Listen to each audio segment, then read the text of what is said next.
नमस्कार दोस्तों, welcome to my YouTube channel for traders and investors. आपने मेरा निफ्टी का वीडियो देख लिया होगा और अब हम जा रहे हैं सेक्टर पे। इस बजट में ऑटो सेक्टर को लेकर कुछ अच्छे एक्सपेक्टेशंस हैं। एक्सपेक्टेशंस अच्छे हैं और न्यूज़ अच्छी आएगी, ये तो हमें 1 फरवरी को पता चलेगा। बट उसके पहले हमें चार्ट बता सकता है मारुति का और भारत फोर्ज का, जो मैंने सिलेक्ट किया है, हमारे लिए पॉजिटिव है या नेगेटिव है। So let's go to Maruti and Bharat Forge chart and let's start this video. तो ये है भारत फोर्ज का चार्ट। भारत फोर्ज का चार्ट स्टार्ट करते हैं सबसे पहले मंथली टाइम फ्रेम से। मंथली टाइम फ्रेम में जैसे कि हम देख पा रहे हैं कि लास्ट मंथ हमें एक दोजी मिली थी और इस मंथ में हमने एक अच्छा सा ग्रीन कैंडल क्रिएट किया है इस दोजी के क्लोजिंग प्राइस के नीचे। अभी तक हम 700 के नीचे अभी तक हम आए नहीं हैं। अब हम स्टार्ट करते हैं सबसे पहले वीकली टाइम फ्रेम का चार्ट। वीकली टाइम फ्रेम के चार्ट पे जैसे ही हम चलेंगे तो हम देखते हैं कि इस वीक में हमने लास्ट वीक की सारी अपवर्ड मूवमेंट्स को फिनिश कर दिया है।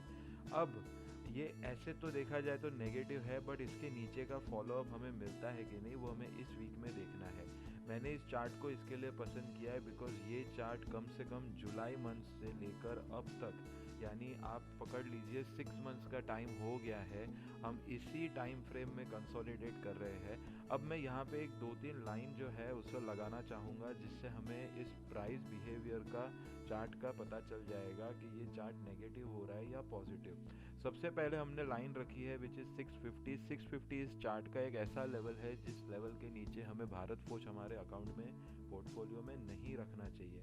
अगर हम ऊपर की बात करें तो ऊपर एक ऐसा रेजिस्टेंस है जिसे इसने मल्टीपल टाइम्स रीटेस्ट कर लिया है, that is 830। The first time, second time, फिर एक बार ट्राई किया नहीं हुआ, एंड द थर्ड टाइम, यानी ये मल्टीपल टाइम टेस्ट हो चुका है और यही हमारा ऐसा लेवल है जिसके ऊपर जाते ही हमें भारत फोर्ज को पोर्टफोलियो में कन्वर्ट कर देना है बड़े टाइम फ्रेम के लिए। यानी एक अच्छे 6 मंथ से 1 ईयर के टाइम होराइजन में हमें भारत फोर्ज में इन्वेस्टमेंट कर देना है।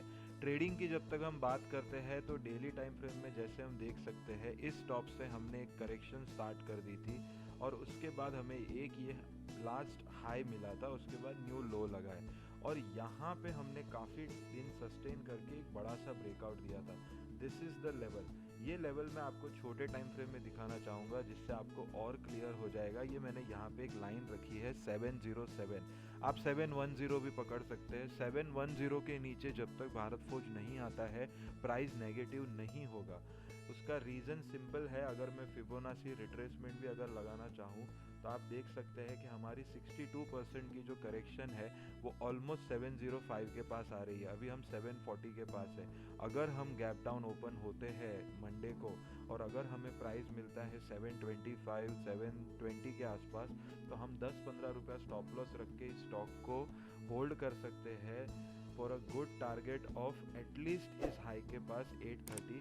बस हमारा प्राइस 710 705 के नीचे क्लोज नहीं करना चाहिए। अगर इस बजट में भारत फोर्ज को लेकर अगर कोई अच्छी न्यूज आती है इसके बिजनेस को लेकर तो आई एम डैम श्योर कि भारत फोर्ज 700 के नीचे क्लोज नहीं करेगा इस पूरे वीक में, और हम 830 के टारगेट के लिए भी भारत फोर्ज में एज ए ट्रेडिंग देख सकते हैं। फिर 830 के ऊपर हमें पोजिशनली इसे कन्वर्ट करना है जिसकी हम आगे बात कर सकते हैं। तो let's start Maruti chart analysis. हम मंथली टाइम फ्रेम से स्टार्ट करेंगे। अगर हम देख रहे 2017 से तो मारुति काफ़ी बड़े कंसोलिडेशन में काम कर रहा है और अभी तक हमने इसका टॉप ब्रीच नहीं किया विच इज़ अराउंड 10,000। अगर मैं मंथली कैंडल की बात करूँ तो लास्ट मंथ हमें एक अच्छी सी दोजी मिली थी और इस मंथ में हमने एक पूरा अपवर्ड मूवमेंट दिया है। अगर हम इसे सस्टेन कर लेते हैं इस लाइन को 7700 के आसपास इस मंथ की क्लोजिंग आ जाती है। वैसे तो काफ़ी दूर है बट फिर भी हमारी कैंडल बहुत अच्छी है और 8400 के ऊपर तो इसका बहुत बड़ा ब्रेकआउट है जो इसे 10,000 के पास लेके जा सकता है। Candle is very bullish in monthly. अगर इसके लिए कोई बजट में अच्छी न्यूज़ आ रही है तो डेफिनेटली ये पहले रिएक्ट करेगा, इस वीक में भी रिएक्ट करेगा। अब हम आ गए वीकली टाइम फ्रेम चार्ट पर। जैसे कि आप देखते हैं हम हमेशा रिट्रेसमेंट लगाते हैं ऊपर से नीचे करेक्शन देखने के लिए, और ये हमने रिट्रेसमेंट इसकी इन्वर्टेड लगाई है ताकि हम ऊपर कितना जा सकता है। तो 62% के पास इस 2017 से लेके कोरोना के लो के बाद 62% के पास मारुति ने almost 1 time, 2 time, 3 time, 4 time, और यहीं पे हमने काफ़ी टाइम वेट करने के बाद अब हमने नया हाई जो है वो क्रिएट किया है इन दिस वीक ओनली। हमने इस वीक में एक नया हाई क्रिएट किया है। अगर हम इसे फॉलो अप करते हैं जो हमें वीकली में भी एक पॉजिटिव कैंडल मिल रही है। गाइस इस वीक में निफ्टी ने काफ़ी करेक्शन दी है, लेकिन अगर मैं आपको डेली टाइम फ्रेम दिखाऊं तो आप देखिए मारुति कहीं नहीं गया है इस वीक में। इसी बॉक्स के अंदर मारुति ने काम किया है। We need a breakout from this box.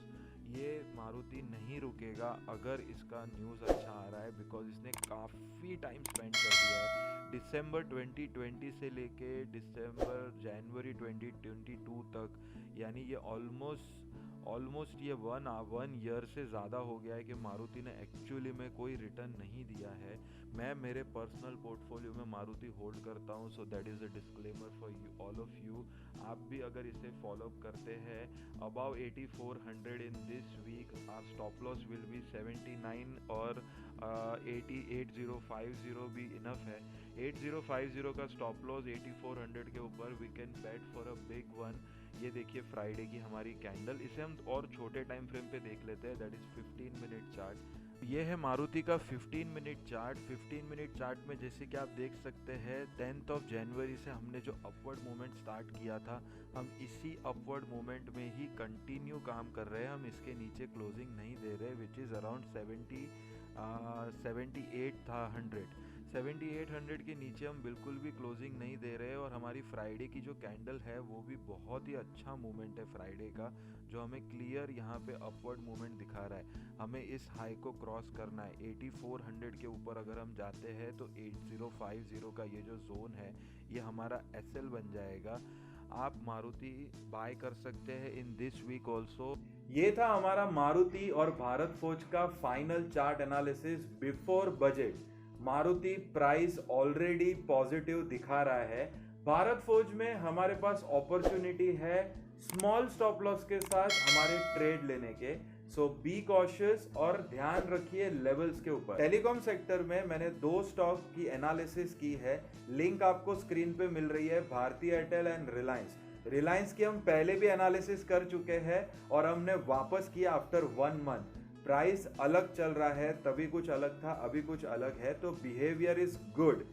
Plus हमने बैंकिंग सेक्टर की भी एक्सिस बैंक की एनालिसिस की है, जिसका मैं आपको लिंक डिस्क्रिप्शन में दे रहा हूं, आप जाके वो भी चेक करिए। बजट है तो 2-3 सेक्टर्स में अगर हम काम करते हैं तो हमारा अच्छे पॉसिबिलिटीज है प्रॉफिट अर्न करने के। Now ending this video, please like and subscribe this channel and आपके फ्रेंड्स में भी इसे शेयर करिए। Till then stay tune, trade safe.